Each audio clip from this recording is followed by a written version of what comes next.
Добар ден и добродојавте во уште едно издание на Формула на македонски. Овој пат малку поинаква тема, а тоа е зашто Ферари и Алонсо не успеа заедно да освојат титула. Целава оваа ситуација со Себастијан Фетел,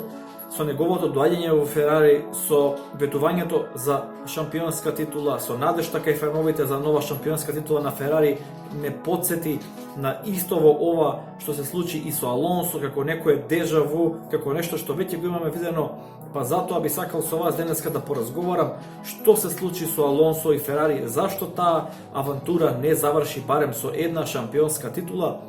Инаку за оние кои не следат Формула 1 подолги години, Фернандо Алонсо се приклучи во Ферари во 2010 година, односно со почетокот на сезоната 2010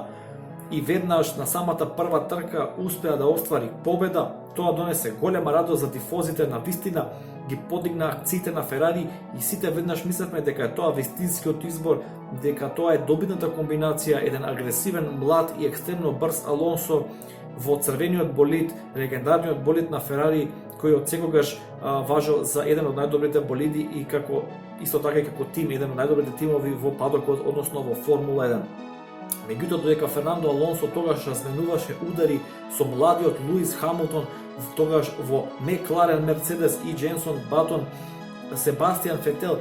тивко полека, една победа ваму таму преку неколку трки, незабележително беше присутен тука во шампионатот, беше присутен во борбата за титулата и стана таа година првиот светски шампион што освоил шампионска титула, а не водел ниту еднаш во пласманот на шампионатот се до финалниот резултат на последната трка. Значи, откако заврши последната трка, тогаш прв и единствен пат Себастијан Фетел изби на првата позиција во шампионатот и со тоа ја освои титулата, а таа 2010 година Алонсо исто така ќе памти по онаа лоша, фрустрирачка трка последна во Абу Даби, каде што заглави за Витали Петров, кој водеше во тоа време за Рено со кругови 20 на 30 на кругови, се обидуваше да го престигне, па со различна пит стратегија никако не успеа и на крај таа сезона буквално му ја поклони шампионската титула на младиот Фетел со Red Bull. Следи сезона 2011 која на вистина беше промашена сезона за Алонсо и Ферари. Ферари се одлучија на порадикален пристап во односот на предната суспензија, комплетно ја редизајнира предната суспензија на болидот, иако тоа донесе аеродинамички бенефит, сепак самиот сетап на болидот му требаше доста повеќе време да созре, а со тоа Ферари изгуби доста од брзината во однос на конкурентите, главни во тоа време Мекларен и Red Bull, така да 2011 година Фернандо Алонсо одбележа само една победа во Силверстон и за него една подпросечна сезона. Меѓутоа веднаш прерипуваме на сезона 2012, третата сезона на Алонсо во Ферари. Феноменален почеток на сезона 2012 за Формула 1 воопшто, на првите 7 трки, 7 различни победници, буквално кој стигне победуваше од секој тим по двата возачи, се уфарли тука и уште некој друг победник. Навистина интересен почеток на сезоната, но потоа некако главните конкуренти Хамилтон, Алонсо и Фетел се издвоја и го ја одбележа втората половина од таа сезона. Меѓутоа, што е најбитно да се напомене за таа 2012 сезона е што болидот на Ферари, иако овој пат со коригирани спецификации, беше навистина солиден, меѓутоа и во најдобрите услови тој беше најмалку трет, најбрз, меѓутоа Алонсо постојано вадеше максимум од тој болид, вадеше 120-130% од можностите и буквално го ставаше тој болид во позиции и на места каде што тој реално не припаѓаше по својата брзина, и тука на вистина дојде до виделина агресивноста и одличниот талент на Фернандо Алонсо, неговата брзина. Меѓутоа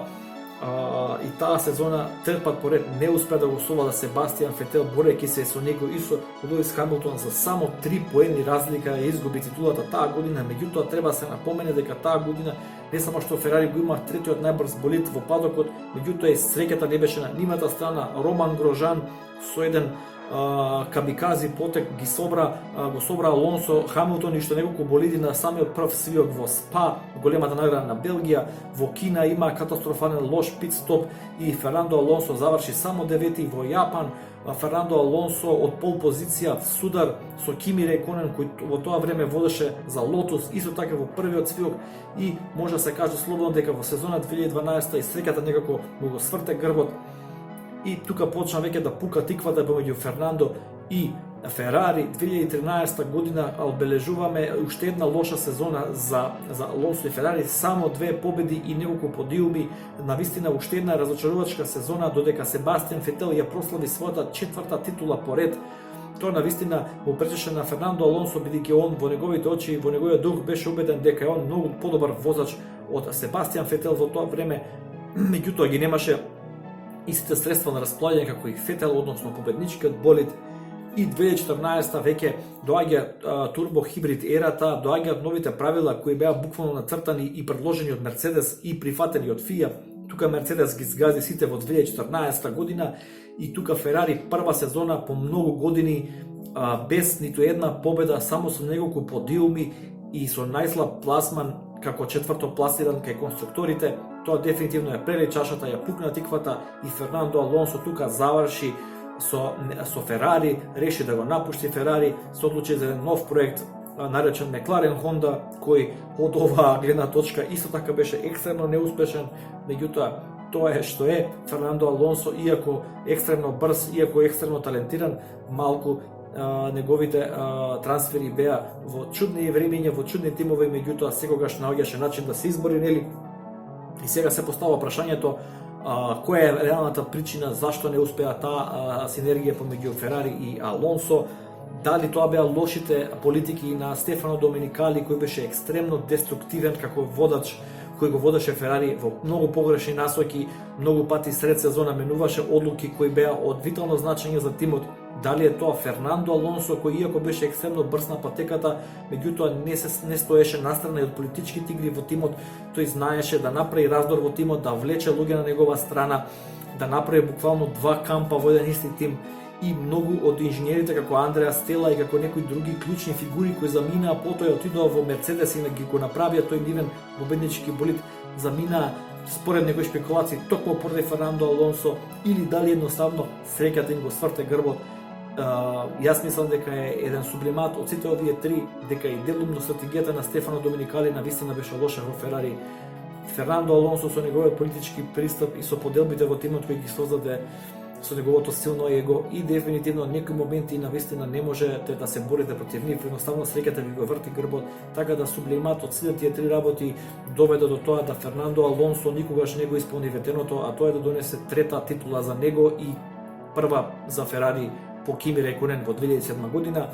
И се ова некако ќе повтораме подсети со Себастијан Фетел, со начинот на кој Себастијан Фетел го напушти Red Bull, како дојде во Ферари, како беше најавен во Ферари, еве сега го гледаме, заминува Себастијан Фетел најверојатно во пензија, а исто така тоа го стори и Алонсо после неговиот договор со Мекларен. Кажете ми што мислите, дали го следевте Формула 1 во тој период? Ако следевте Формула 1 во тој период, кои се вашите заклучоци, кои се вашите сеќавања од тоа време како Алонсо водеше во Ферари? Дали се согласувате со овие причини кои ги напоменав за неуспехот помеѓу